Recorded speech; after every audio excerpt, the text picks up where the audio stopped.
자, 여러분과 함께하는 뉴스파이터 이제 두 번째 얘기로 넘어가 보도록 하겠습니다. 정말 이런 사건은 뉴스파이터가 가급적이면 여러분께 전해드리지 않고 싶은 마음이 굴뚝 같습니다. 그런데 오늘도 송구합니다만 전해드릴게요.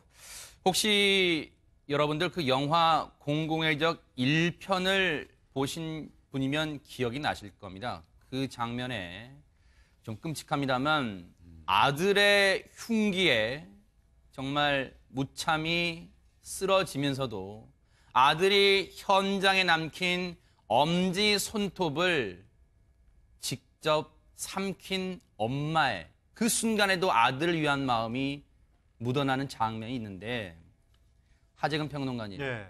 인천에서도 비슷한 일이 일어났다면서요? 예, 인천에서 올 3월에 60대 여성이 자신의 80대 어머니, 80대 노모를 흉기로 살해하려다가 미수로 그쳤는데 그게 지금 집행유예를 받았다는 소식이 이번에 전해진 것이고요. 네. 그러니까 이 60대 여성이 평소에는 자신의 손자를 딸을 대신해서 돌봐주고 아무 문제 없이 살아가던 평범한 여성이었는데 알고 보니까 네. 30대 때부터 네. 30년 정도를 조현병을 앓고 있었다는 거죠. 네. 근데 이제 뭐 입원을 한 적도 있고 한데 네. 그래서 치료를 꾸준히 받고 약도 복용하고 해서 아무 문제 없이 잘 살다가 네. 올 3월 달에 네. 약을 안 먹었답니다.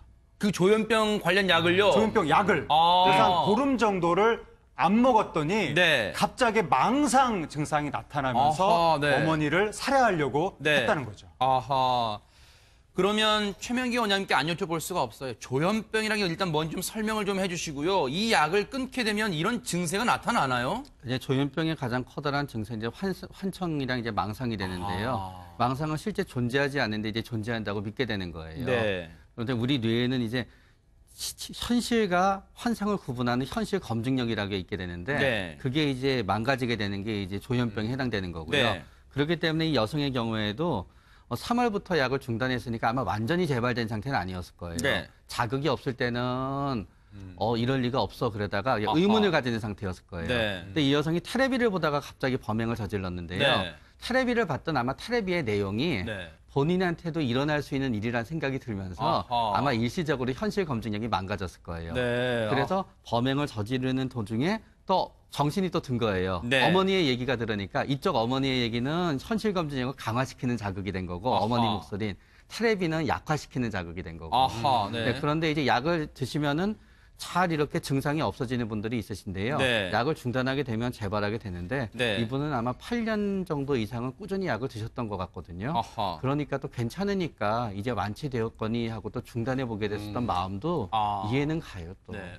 김복준 의원님. 예. 앞서 이제 하재근 평론가님이나 또 최명기 원장님이 설명 중에 조현병 약을 끊게 되면 피해망상, 환청에 시달린다고 했는데 그럼 이 60대 딸은 어떤 피해망상이 있었기에 순간적으로 그런 범죄를 저지른 거예요? 그러니까 아마 조금 전에 이제 우리 최명기 원장님께서 쭉 설명을 하셨는데 TV를 보면서 어떤 기제가 이제 머릿속에 작용한 것 같아요. 아하, 네. 근데 이제 그 내용이 자기 어머니하고 작은 아버지가 같이 자는 모습이 떠올랐다고 해요. 아이고. 그러니까 말 그대로 이게 망상이겠죠. 아. 이제 그게 떠오르니까 순간적으로 그냥 화가 났어요. 우리 엄마가 그럴 수가 있어? 아하. 그래서 이제 안방에서 어머니는 주무시고 계셨던 것 같습니다. 아하.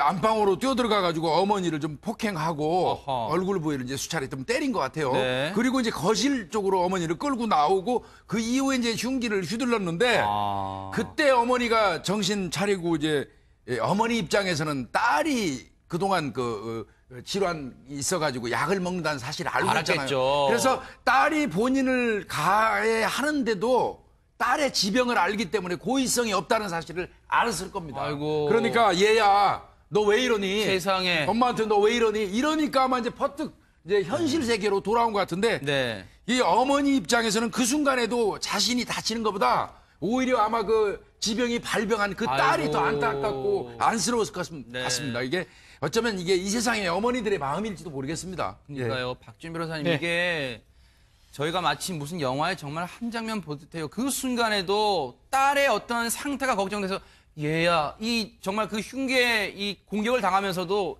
얘야, 너 왜 이러니 힘없이 그랬답니다. 그렇죠. 어머니 입장에서는 사실은 그게 어머니 마음 같아요. 그러니까요. 어머니 마음이 그래도 우리 금방 공공의 적이라는 영화를 얘기했지만 그렇죠. 거기도 똑같은 내용들이 나오는 거거든요. 실제로 그런 걸 공격을 당한다 그러면 사실은 깜짝 놀래가지고 어떻게 보면 방어를 하면서 딸을 때릴 수도 있고 이런 상황이 되는데 그렇겠죠. 그런 상황이 안 되고 그걸 알았기 때문에 얘야 왜 이러니 아마 이렇기 때문에 좀 정신적으로 조현병이 있다 하더라도 뭐 제 생각이긴 하지만 그래서 어떤 더 이상 살해 행위가 멈춰진 게 아닌가 생각이 듭니다. 네. 만약에 강하게 반응했다 그러면 이 딸이 더 강하게 나올 가능성도 있거든요. 그러니까 어머니의 어떤 그런 행동이 결국은 그 미수로 그치게 한 게 아닌가. 네. 어머니의 마음이 살인을 막았다. 또 이 생각도 네. 듭니다. 이 부분을 보면요. 최명기 원장님 안타까운 게 그 얘야 왜 이러니 이 말에 순간 정신이 번쩍 들었대요. 그러니까 더 안타까운 게 왜 약을 끊었을까 이 부분도 좀 생각이 들어요. 근데 그게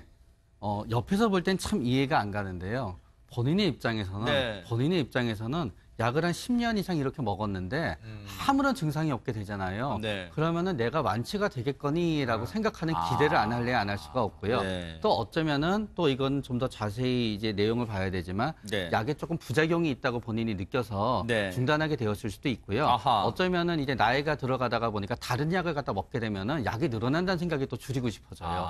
그리고 또 건강상의 문제로 뭔가 이상이 있었는데 네. 그게 이 약 때문이겠거니라고 잘못 추정했을 수도 있고요. 네. 그러니까 일반 사람들이 네. 정신과 약이 너무 독해서 내 뇌를 해친다라고 믿는 분들이 많습니다. 그래요? 그 약을 많이 먹다 보면 이 약에 중독성이 있을지도 모른다. 네. 아니면 약이 너무 독해서 내가 치매에 걸릴지도 모른다. 의외로 이러한 조금 이 비과학적인 상식을 가지신 분들이 많아가지고 네. 약을 먹다가 내가 좀 괜찮은 것 같으면 굳이 먹을 필요 없지 않느냐. 네. 이런 생각을 하는 분들이 있는데 네. 조현병 이런 식의 어떤 병 같은 경우에는 네. 약을 먹지 않으면 정말 위험한 결과가 나타날 수도 있다는 점을 네. 분명히 좀 인식을 하고 네. 주변 분들도 그런 것들 잘 챙길 필요가 있습니다. 네. 그런데 이제 우리가 하나 짚고 넘어가야 할 거는요. 네네.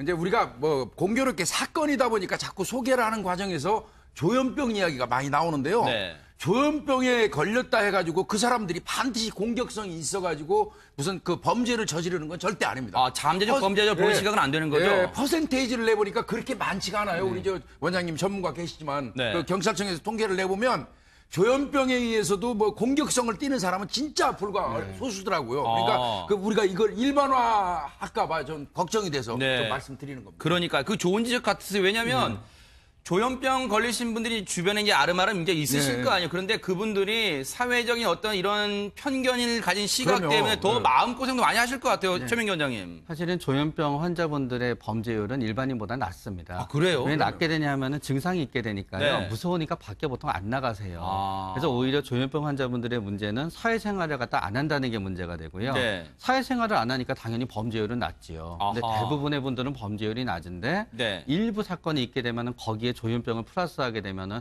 굉장히 어떤 폭발적인 화제가 되는 나쁜 의미로 그러다가 보니까 자꾸 접하다가 보니까 왠지 많은 것처럼 착각을 하게 되는 거예요. 네. 우리들이. 근데 박진 변호사님. 이 어머님 입장에서는 딸의 어떤 상태를 알기 때문에 얘야 왜 이러니 하고 이제 또 어머님 정말 천만다행으로 크게 다치지는 않으신 것 같아요. 정말. 그런데 이거 이제 뭐 명백한 범죄잖아요. 그럼 처벌 받게 되는 거 아니에요? 이게 존속 살해 미수죄입니다. 네네. 존속 살해. 부모님을 살해한 거는 사형 무기 7년 이상의 징역입니다. 아이고. 아주 형이 높은데 네. 7년이면 사실은 집행유예 자체가 불가능해요. 집행유예를 하려고 그러면 3년으로 해야 되거든요. 7년이면 한 번 감경하더라도 3년 6개월밖에 안 됩니다. 아하. 집행유예가 불가능한데 지금 우리 법원에서는 집행유예 3년에 징역 3년에 집행유예 4년 했는데 2번 감경을 한 겁니다. 네. 그만큼 많은 것을 좀 배려를 한 것 같아요. 어떤 걸 필요했을까요? 일단은 보호관찰을 하긴 했는데요. 네. 어머니를 살해하려 했지만 미수에 그친 게 첫 번째고요. 인륜에 반하는 범죄이기 때문에 네. 정말 죄질은 안 좋지만 상해가 그리 크지 않고 또 어머니가 이제 처벌을 원치 않고 네. 또 그리고 이제 그 결과로 자체는 사실은 괜찮게 된 부분들을 본 것 같아요. 그래서 법원에서는 2번 정도 감경을 해가지고 네. 징역 3년에 집행유예 4년. 다만 이제 그 어떤 조현병 부분들은 치료를 좀 받아야 되니까 네. 치료 얘기도 하면서 네. 보호 관찰을 명령 내렸습니다. 아하. 그래서 법원에서는 최대한 선처를 한 게 아닌가. 네. 어머니의 이 사랑 자체가 어쩌면 이 선처까지 간 게 아닌가. 존속 살해는 상당히 무거운 범죄입니다. 그러니까요. 그럼에도 불구하고 이런 것들 치료가 가능하기 때문에 법원에서도 이제 어떤 보면 치료를 좀 하라면서 최대한 선처를 내린 것으로 보입니다. 이게 그러면 일반적인 경우로 봤을 때 좀 이 판결이 이례적인 거라고 볼 수 있을까요? 그렇죠. 기본적으로 7년이니까요. 최하한이 7년입니다. 최하한이 7년이고 막 정말 고려가 되면 3년 6개월이 최하한이기 때문에 네. 집행유예를 하고 싶어도 할 수가 없습니다. 네. 그럼 2번을 감경을 해야 되거든요. 2번 감경하려고 그러면 여러 가지 상황들을 다 고려해야 되는데 네. 그런 것들을 다 반영을 했기 때문에 집행유예 선고된 게 아닌가 네. 이렇게 보입니다. 하재근 평론가님, 예. 앞서도 이제 김복준 의원님도 설명해 주셨지만 중요한 건요. 이제 뭐 이 주변 분들은 이 사건을 이제 아실 거 아니에요. 저희들은 이제 구체적으로 말씀을 안 드린다면 어느 지역인지. 중요한 건 이 60대 딸에게 이제 비난이 아닌 따뜻한 사회적 주변의 관심이 더 필요할 것 같아요, 이제는요. 예, 이게 지금 뭐 어머니한테 흉기를 휘둘렀다고 하니까 굉장히 어쨌든 나쁜 사람인 것처럼 주위에서 생각을 할 수가 있는데 이건 병증으로 인해서 잠시 망상이 있었던 것이고 네네. 치료를 받으면 정상으로 돌아온다고 하니까 네. 그리고 지난 수십 년 세월 동안 노모하고 잘 살아왔고 손주도 돌봐주고 그러니까요. 평범한 아주머니이기 때문에 네. 주위에서 이렇게 잘못된 시선으로 보면 절대로 안 되고 네. 저는 이번에 80대 노모가 정말 놀라우신 것 같습니다. 네. 그러니까 딸이 그동안 입원 치료도 받고 망상의 환청 증세 이런 거 있는데도 그러니까요. 보듬어 안고 네. 계속해서 살아오셨던 거고 수십 년 세월을. 네. 그리고 80대 노모가 안방에서 주무시다가 네. 갑자기 가격을 당하고 네. 딸에 의해서 거실로 끌려져 나온 건데 그러면 보통 사람이 굉장히 당황할 수도 그럴 있고 수죠. 네. 그럴 수도 있는데 그 순간에도 침착하게 얘야 왜 이러니 이렇게 네. 흉기에 찔린 상태에서 네. 그렇게 침착하게 대처를 했다는 것 자체가 네. 이 노모가 정말 딸을 사랑하고 네. 평생 동안 염려하면서 살아왔기 때문에 네. 그런 침착한 대처가 가능했던 것 같습니다. 그러니까요. 정말 자식에 대한 부모 사랑은 저희가 말로 형언할 수가 없는 그런 내리사랑인 것 같습니다. 이 가정에요. 이제 잠시 잘못된 판단으로 이런 비극이 일어났었지만요. 앞으로는요. 이 가정에 정말 좋은 일들만 있기를 좀 기대를 해보도록 하겠습니다. 그럼 이 60대 딸은 어떤 피해망상이 있었기에 순간적으로 그런 범죄를 저지른 거예요? 그러니까 아마 조금 전에 이제 우리 최명기 원장님께서 쭉 설명을 하셨는데 TV를 보면서 어떤 기제가 이제 머릿속에 작용한 것 같아요. 아하, 네. 근데 이제 그 내용이 자기 어머니하고 작은 아버지가 같이 자는 모습이 떠올랐다고 해요. 아이고. 그러니까 말 그대로 이게 망상이겠죠. 아. 이제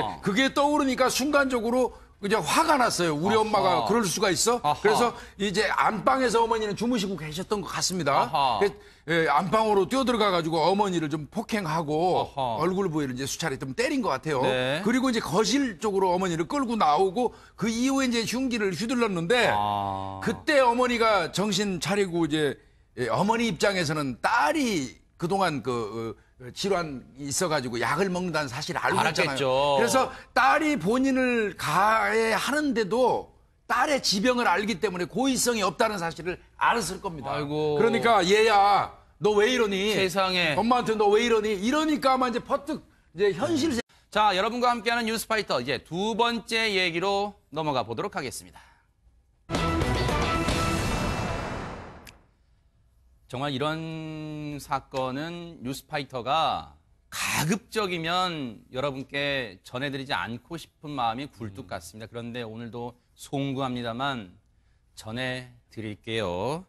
혹시 여러분들 그 영화 공공의 적 1편을 보신 분이면 기억이 나실 겁니다. 그 장면에 좀 끔찍합니다만 아들의 흉기에 정말 무참히 쓰러지면서도 아들이 현장에 남긴 엄지 손톱을 직접 삼킨 엄마의 그 순간에도 아들을 위한 마음이 묻어나는 장면이 있는데 하재근 평론가님, 예. 인천에서도 비슷한 일이 일어났다면서요? 예, 그 인천에서 올 3월에 60대 여성이 자신의 80대 어머니, 80대 노모를 흉기로 살해하려다가 미수로 그쳤는데 아하. 그게 지금 집행유예를 받았다는 소식이 이번에 전해진 것이고요. 네. 그러니까 이 60대 여성이 평소에는 자신의 손자를 대신 딸을 대신해서 돌봐주고 아무 문제 없이 살아가던 평범한 여성이었는데 알고 보니까 네. 30대 때부터 네. 30년 정도를 조현병을 앓고 있었다는 거죠. 네. 근데 이제 뭐 입원을 한 적도 있고 한데 네. 그래서 치료를 꾸준히 받고 약도 복용하고 해서 아무 문제 없이 잘 살다가 네. 올 3월 달에 네. 약을 안 먹었답니다. 그 조현병 관련 약을요? 조현병 약을. 아. 그래서 한 보름 정도를 안 먹었더니 네. 갑자기 망상 증상이 나타나면서 아하, 네. 어머니를 살해하려고 네. 했다는 거죠. 아하. 그러면 최명기 원장님께 안 여쭤볼 수가 없어요. 조현병이라는 게 일단 먼저 좀 설명을 좀 해주시고요. 이 약을 끊게 되면 이런 증세가 나타나나요? 이제 조현병의 가장 커다란 증세는 이제 환청이랑 이제 망상이 되는데요. 망상은 실제 존재하지 않는데 이제 존재한다고 믿게 되는 거예요. 네. 그런데 우리 뇌에는 이제 현실과 환상을 구분하는 현실 검증력이라는 게 있게 되는데 네. 그게 이제 망가지게 되는 게 이제 조현병에 해당되는 거고요. 네. 그렇기 때문에 이 여성의 경우에도 3월부터 약을 중단했으니까 아마 완전히 재발된 상태는 아니었을 거예요. 네. 자극이 없을 때는 이럴 리가 없어 그러다가 의문을 가지는 상태였을 거예요. 네. 근데 이 여성이 테레비를 보다가 갑자기 범행을 저질렀는데요. 네. 테레비를 봤던 아마 테레비의 내용이 네. 본인한테도 일어날 수 있는 일이라는 생각이 들면서 아하. 아마 일시적으로 현실 검증력이 망가졌을 거예요. 네. 그래서 범행을 저지르는 도중에 또 정신이 또 든 거예요. 네. 어머니의 얘기가 들으니까 이쪽 어머니의 얘기는 현실 검증력을 강화시키는 자극이 된 거고 아하. 어머니 목소리는 테레비는 약화시키는 자극이 된 거고. 아하, 네. 네, 그런데 이제 약을 드시면은 잘 이렇게 증상이 없어지는 분들이 있으신데요. 네. 약을 중단하게 되면 재발하게 되는데 네. 이분은 아마 8년 정도 이상은 꾸준히 약을 드셨던 것 같거든요. 아하. 그러니까 또 괜찮으니까 이제 완치되었거니 하고 또 중단해 보게 됐었던 마음도 아. 이해는 가요 또. 네. 김복준 의원님. 예. 앞서 이제 하재근 평론가님이나 또 최명기 원장님이 설명 중에 조현병 약을 끊게 되면 피해망상, 환청에 시달린다고 했는데 그에게로 돌아온 것 같은데 네. 이 어머니 입장에서는 그 순간에도 자신이 다치는 것보다 오히려 아마 그 지병이 발병한 그 딸이 아이고. 더 안타깝고 안쓰러웠을 것 네. 같습니다. 이게 어쩌면 이게 이 세상의 어머니들의 마음일지도 모르겠습니다. 그러니까요. 박준 변호사님 네. 이게 저희가 마치 무슨 영화의 정말 한 장면 보듯해요. 그 순간에도 딸의 어떤 상태가 걱정돼서 얘야 이 정말 그 흉계 이 공격을 당하면서도 얘야 너 왜 이러니 힘없이 그랬답니다. 그렇죠. 어머니 입장에서는 사실은 그게 어머니 마음 같아요. 그러니까요. 어머니 마음이 그래도 우리 금방 공공의 적이라는 영화를 얘기했지만 그렇죠. 거기도 똑같은 내용들이 나오는 거거든요. 실제로 그런 걸 공격을 당한다 그러면 사실은 깜짝 놀래가지고 어떻게 보면 방어를 하면서 딸을 때릴 수도 있고 이런 상황이 되는데 그렇겠죠. 그런 상황이 안 되고 그걸 알았기 때문에 얘야 왜 이러니 아마 이렇기 때문에 좀 정신적으로 조현병이 있다 하더라도 뭐 제 생각이긴 하지만 그래서 어떤 더 이상 살해 행위가 멈춰진 게 아닌가 생각이 듭니다. 네. 만약에 강하게 반응했다 그러면 이 딸이 더 강하게 나올 가능성도 있거든요. 그러니까 어머니의 어떤 그런 행동이 결국은 그 미수로 그치게 한 게 아닌가. 네.